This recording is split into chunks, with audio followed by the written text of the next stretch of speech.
حضرت امام علی علیہ السلام کی خدمت میں ایک شخص آیا، عرض کرنے لگا، یا علی، آپ نے فرمایا اللہ تعالیٰ نے زمین پہ ہزاروں نعمتیں انسانوں کے لیے پیدا کی، تو یہ دکھ تکلیف اللہ تعالیٰ نے کیوں پیدا کی؟ حضرت علی علیہ السلام نے فرمایا، اے اللہ کے بندے، شکر کرو، اللہ تعالیٰ نے دکھ کو پیدا کیا۔ اللہ تعالیٰ کی عظیم نعمتوں میں سے ایک نعمت دکھ ہے۔ تو وہ شخص کہنے لگا، یا علی، دکھ بھی نعمت ہے؟ تو حضرت علی علیہ السلام نے فرمایا، اے شخص، دکھ انسان کو مضبوط بناتا ہے اور خوشیاں انسان کو کمزور کرتی ہیں۔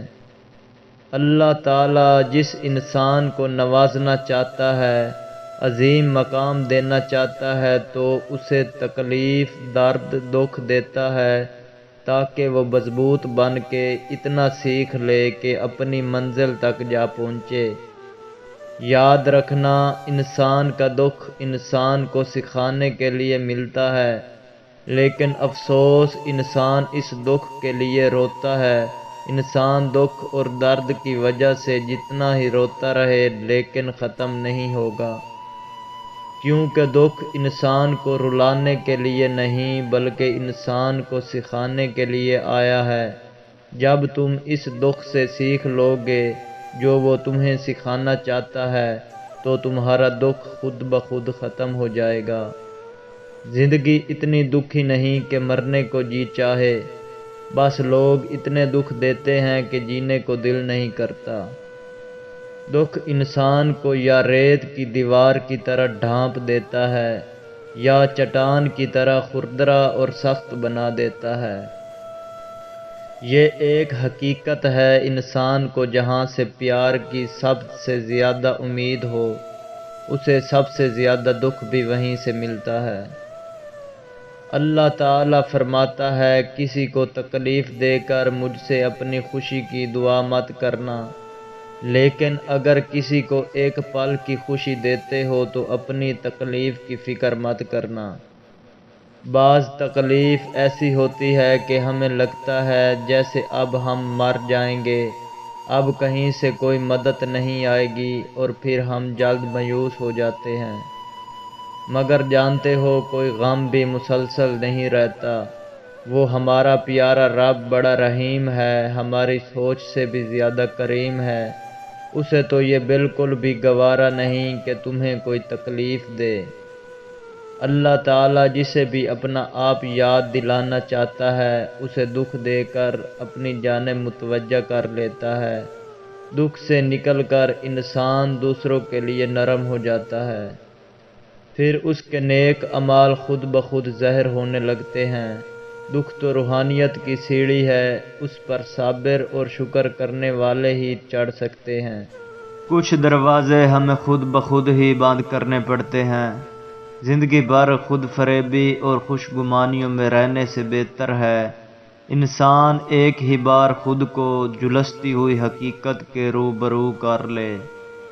یہ قدرت کا قانون ہے، جو انسان کسی کو استعمال کر کے اسے دھوکہ دے کر اپنی خوشیاں حاصل کرتا ہے، وہ کبھی نہ کبھی خود اس سے بھی زیادہ دوسروں کے ہاتھوں استعمال ہو کر زندگی میں دکھ سہتا ہے۔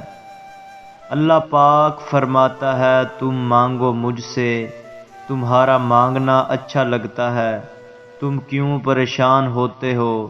کیا میری قدرت پہ یقین نہیں تم کو؟ میں تمہاری شو رگ سے بھی زیادہ قریب ہوں۔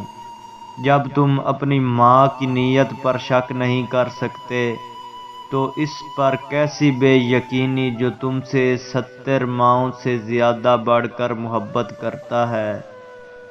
مجھ سے مکمل یقین سے مانگ کر تو دیکھو، پوری دنیا کو تمہارا وسیلہ بنا کر تمہیں نہ دیا تو کہنا۔ جب انسان خاموش ہو جائے اور اپنے حق کے لیے بھی نہ بولے تو سمجھ جاؤ وہ اپنے اندر ہی بہت کچھ دفن کر چکا ہے۔ اے بلندیوں کے بادشاہ، اے رب کائنات، ہمارے دلوں کو شیطان کے شر سے بچانا۔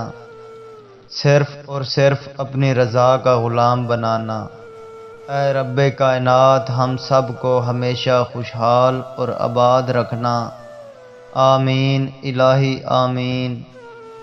توبہ ایسا دروازہ ہے موت کی ہچکی تک کھلا رہتا ہے۔ دعا ایسا عمل ہے جو تقدیر کو مات دے سکتی ہے۔ ضمیر ایسا ساتھی ہے جو ہمیشہ حق کا راہ دکھلاتا ہے۔ آپ خود ہی اپنے لیے بہترین دلاسا ہیں، بہترین دوست، بہترین دنیا اور مشکل وقت میں بہترین تھپکی جو آپ کو کبھی ہارنے نہیں دیتی۔ کبھی کبھی ہم خود سے بھی اتنا دور ہو جاتے ہیں کہ چاہتے ہوئے بھی اپنے من میں جھانک نہیں سکتے۔ بیزاری کی ایک کیفیت نہیں، مکمل اذیت ہے۔ انسان دنیا میں جتنا مرضی تکبر کر لے، آخر کار اس گوشت نے کیڑے مکوڑوں کی غذا بننا ہے، ہڈیوں نے بوسیدہ ہو کر مٹی کے نیچے ہی جانا ہے۔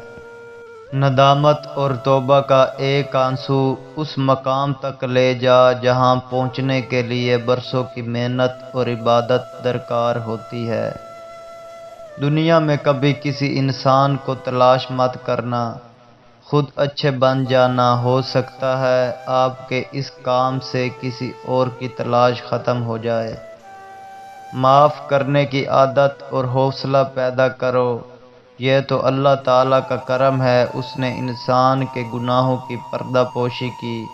اگر تمہارے درمیان ایک دوسرے کے گناہ ظاہر ہو جاتے تو تم ایک دوسرے کو دفن بھی نہ کرتے۔